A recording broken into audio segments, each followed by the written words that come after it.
আলহামদুলিল্লাহ, শুকরিয়া জ্ঞাপন করছি মহান রব্বুল আলামিনের দরবারে। রহমতের চাদরে তিনি আমাকে করেছেন বলেই আজকে আমি আপনাদের সামনে উপস্থিত হতে পেরেছি। ধন্যবাদ ও কৃতজ্ঞতা জানাচ্ছি আমার প্রতিটা ভাই ও বোনদের, যারা আমার পাশে দাঁড়িয়েছে, আমাকে নিয়ে কথা বলেছে, আমাকে মুক্ত সাহায্য দিয়েছেন। কৃতজ্ঞতা জানাচ্ছি মিডিয়া ও সাংবাদিক কর্মী ভাইদের। ধন্যবাদ ও কৃতজ্ঞতা প্রাণপ্রিয় সংগঠন বাংলাদেশ জামাতে ইসলামী ঐকান্তিক ও নিরলস প্রচেষ্টার মাধ্যমে আমাকে স্বল্প সময়ের মধ্যে জামিনের ব্যবস্থা করতে সাহায্য করার এবং বিজ্ঞ আদালতকে, যারা আমার জন্য জামিনের ব্যবস্থা করতে যে ব্যবস্থাটা দরকার ছিল অতি দ্রুত তারা আমার জামিনের ব্যবস্থা করেছেন।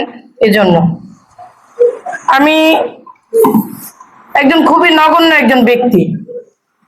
জামাতের আমি কোনো বড় নেত্রী নই, বড় ধরনের কোনো পোস্টও আমার নেই।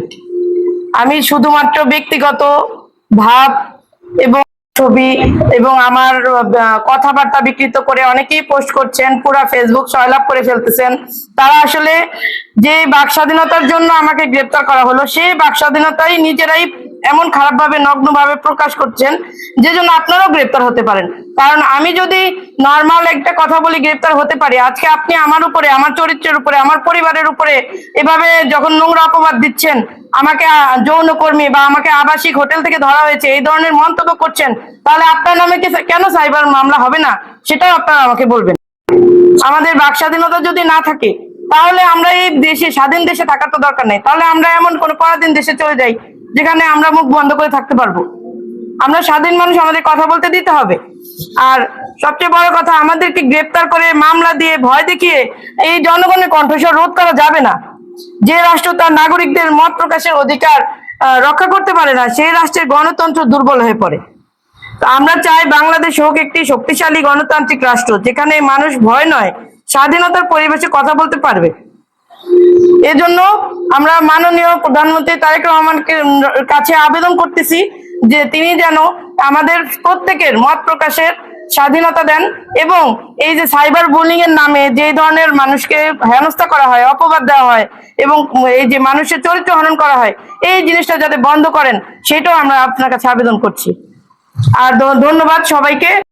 আমি আপনাদের সবার মাধ্যমে মাননীয় সরকারের কাছে আবেদন করছি যে আমাকে শুধুমাত্র জামিন দেওয়া হয়েছে, আমার মামলা এখনো প্রত্যাহার করা হয়নি, এবং আমাকে যেন, আমার এই মামলা যেন খুব দ্রুত প্রত্যাহার করা হয়, এবং আমার একটি মোবাইল তাদের কাছে এখনো জব্দ অবস্থায় আছে।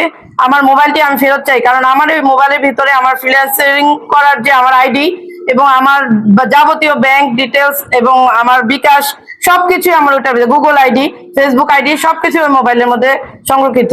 ওনারা এগুলো নিয়ে তো ওনাদের কোনো তো আর লাভ নেই। এখন যেহেতু ওনাদের দরকার হয়েছে, এই জন্য ওনারা নিয়েছেন, কিন্তু এখন আমি আমার জিনিস দ্রুত ফেরত চাই।